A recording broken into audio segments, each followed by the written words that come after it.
তুমি এ ভাবনা মন করলো কুয়া কুয়া নিদ্রারা সলর ধোয়া খবরলো তুমি এ ভাবনা দিমাগ রজনী করা নীরবতায় খাজি ছুয়া নামবিহীন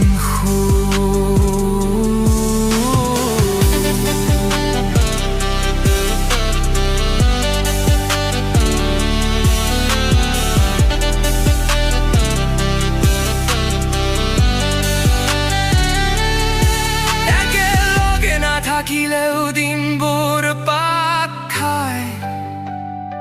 য'ত য'ত যাওঁ